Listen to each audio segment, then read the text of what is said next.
Tennis elbow के बारे में, जिसे हम लेटरल एपिकॉन्डिलाइटिस भी कहते हैं।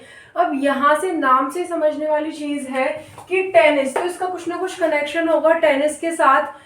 तो ये जो डिजीज है या इंजरी है, ये पर्टिकुलरली होती है हमारे टेनिस प्लेयर्स के साथ, ज़्यादा देखने को मिलती है, क्योंकि वो जो है इस तरीके से एक्सटेंशन करते हैं। जब वो टेनिस खेलते हैं तो इस तरीके से अपनी रिस्ट का एक्सटेंशन परफॉर्म करते हैं, तो उनके अंदर ज़्यादा देखने को मिलती है टेनिस एल्बो। ठीक है, और इसका दूसरा नाम है लेटरल एपिकॉन्डिलाइटिस। तो लेटरल एपिकॉन्डिलाइटिस जो होती है हमारी ह्यूमरस की, ये है हमारा ह्यूमरस, ओके, और यहाँ पर है हमारी रेडियस, रफली बना रही हूँ, और ये है हमारा अल्ना। ठीक है, तो यहाँ पर ये है हमारी मीडियल साइड और ये है लेटरल साइड। तो लेटरल एपिकॉन्डिलाइटिस होता है यहाँ पर। ठीक है, तो यहाँ पर जो पेन होगा, इन्फ्लेमेशन होगी, जिसकी वजह से पेन आ रहा होगा, तो उसको हम बोलेंगे लेटरल एपिकॉन्डिलाइटिस। मतलब लेटरल साइड की एपिकॉन्डिलाइटिस पर इन्फ्लेमेशन हुई है, उसकी वजह से पेन जनरेट हो रहा है। ठीक है, अब इसके अंदर एक चीज देखने वाली है कि अब ये होता कैसे है, मतलब अब हमें पता कैसे चलेगी। तो इसके अंदर जो इफेक्ट होती है, इफेक्टेड जो मसल है वो है ई extensor carpi radialis brevis, extensor carpi radialis brevis. Okay, अब ये मसल का जो है हमें ओरिजिनल इंसर्शन अगर हमें पता है, तो उससे हाफ ऑफ दी जो आपकी क्लिनिकल नॉलेज होती है वो प्रॉपरली आपको समझ में आ जाती है। ठीक है, अब ये है हमारा, तो इस साइड हमारा थंब होगा, क्योंकि यहाँ पर रेडियल बोन है, रेडियस है, और फिर यहाँ पर हमारी बाकी जो है फिंगर्स प्रेजेंट होंगी। ठीक है, 1 2 3 4 and the last one is 5th one. ठीक है, तो यहाँ पर ये जो एक्सटेंसर कार्पाई रेडियलिस ब्रेविस है, इसके ऊपर बहुत ज़्यादा इफेक्ट पड़ता है ड्यूरिंग टेनिस एल्बो, यही डैमेज होती है। ये निकलती है लेटरल एपिकॉन्डिलाइटिस से और इंसर्ट हो जाती है आपका थर्ड मेटाकार्पल के अंदर। ठीक है, इस तरीके से ये इसका रूट होता है। ठीक है, तो ये चीज है, इसके अंदर आपकी ECRB इफेक्ट होगी। अब देखते हैं कि इसके क्लिनिकल जो फीचर्स होंगे, क्लिनिकल फीचर्स क्या होंगे। सबसे पहले तो यहाँ पर आपके क्लिनिकल फीचर्स होंगे,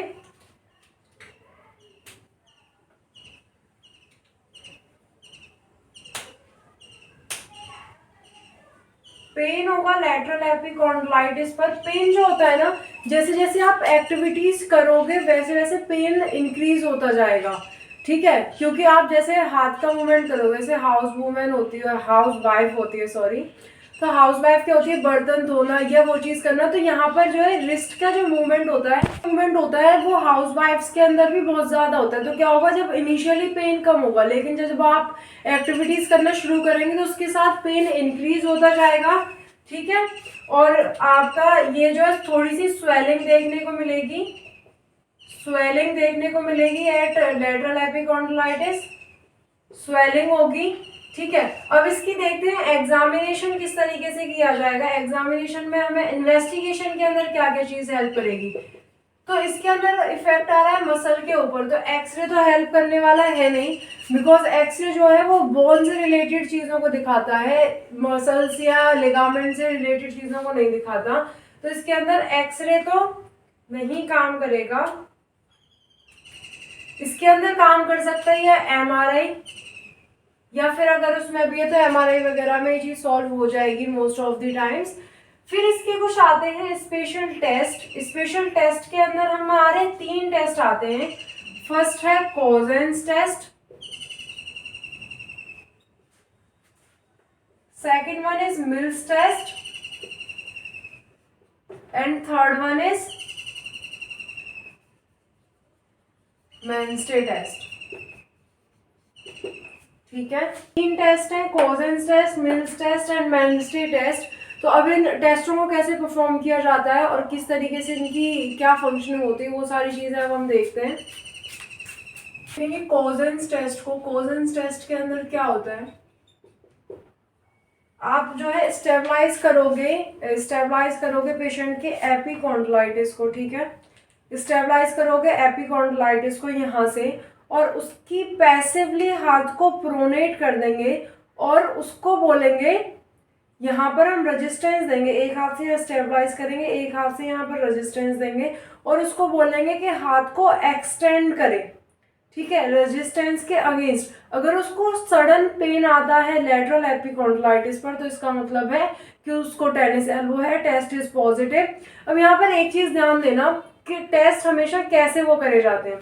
जो हमारा ये मसल है ना, कौन सी मसल है, ECRB मसल है, इसका फंक्शन होता है रिस्ट एक्सटेंशन एंड एबडक्शन, ठीक है। तो जितने भी टेस्ट होंगे उसके अंदर ये चीज देखने को मिलेगी कि यहाँ पर रिस्ट का एक्सटेंशन हो रहा है या जहां पर वो इंसर्ट हो रही है मसल उस चीज का एक्सटेंशन करा रहे हैं, तो एक्सटेंशन बेस्ड सारे टेस्ट होंगे, ठीक है। तो आपका कोजेंस टेस्ट क्या था, स्टेबलाइज करेंगे आप एपिकॉन्डलाइटिस को, स्टेबलाइज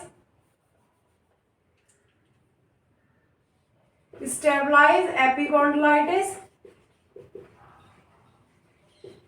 एपिकॉन्डाइल, सॉरी कॉन्डलाइटिस तो कंडीशन है ना, epicondyle.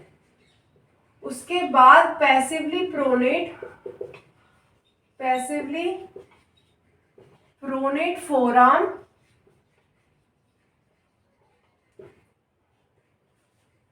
Ask patient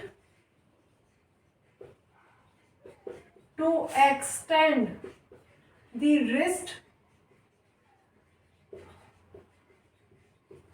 against the therapist resistance, ठीक है, रेजिस्टेंस। तो ये था हमारा कोजेंस टेस्ट। आई होप ये वाला टेस्ट समझ में आया होगा। अब प्रोसीड करते हैं नेक्स्ट टेस्ट की तरफ जो है मिल्स टेस्ट।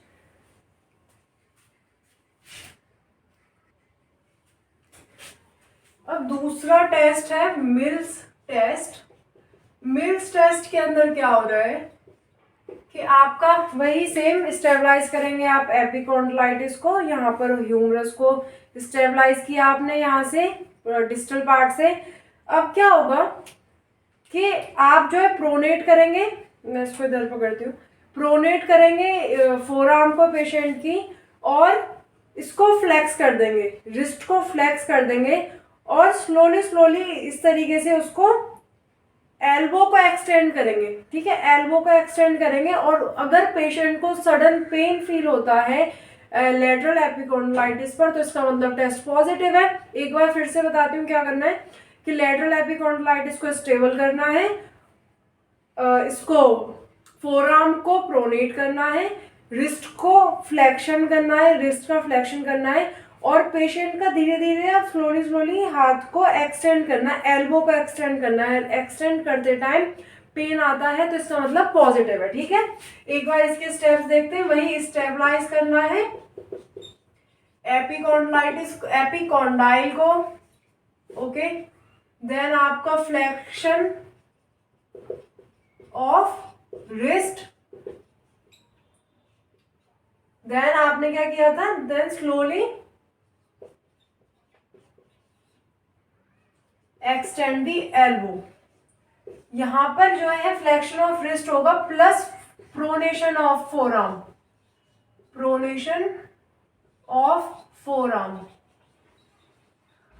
ठीक है। तो slowly extend the elbow, slowly extend the elbow. If pain at lateral epicondylitis, lateral का मैं L और कॉन्डलाइटिस का मैं C कर दे रही हूँ एपिकॉन्डाइल का, ठीक है, तो टेस्ट इज पॉजिटिव, ओके। तो ये चीज थी, दो टेस्ट हमने पढ़ ली, एक मिल्स टेस्ट, एक कोजेंस टेस्ट। अब थर्ड वन है मैनस्टे टेस्ट। तो मैनस्टे टेस्ट सबसे इजी है, क्लिनिकली सबसे ज्यादा यूज होता है। इसमें क्या है कि यहाँ पर देखो यहाँ पर ये इंसर्ट कहाँ पर कर रही है, आपकी थर्ड मेटाकार्पल के अंदर इसका इंसर्शन है, मेटाकार्पल के अंदर इंसर्शन है। तो क्या करना है, अब हमें इस कार्पल का यूज करना है। आप स्टेबलाइज करेंगे लेटरल एपिकोंडाइल को, इसका एक्सटेंशन करेंगे, रिस्ट का एक्सटेंशन करेंगे और उससे बोलेंगे पेशेंट से कि अगेंस्ट द थेरेपिस्ट रेजिस्टेंस वो इसको एक्सटेंड करे और ज्यादा।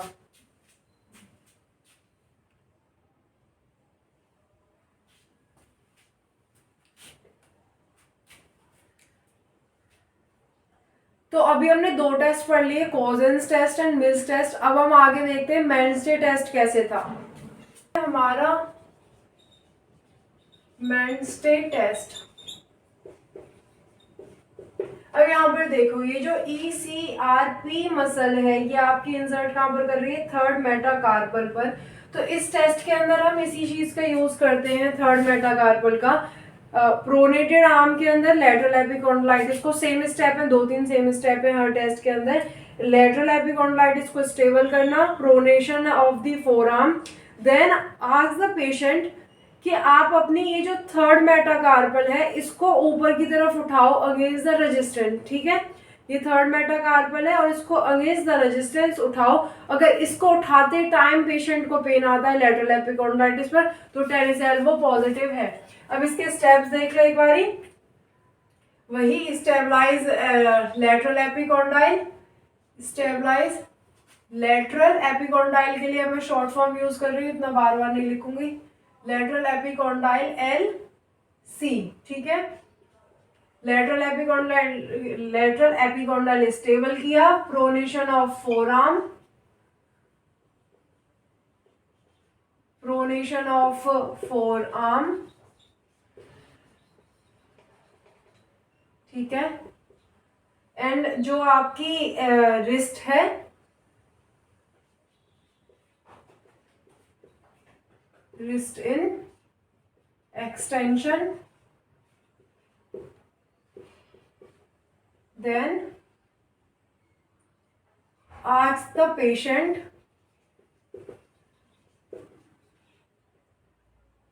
to lift third metacarpal against resistance।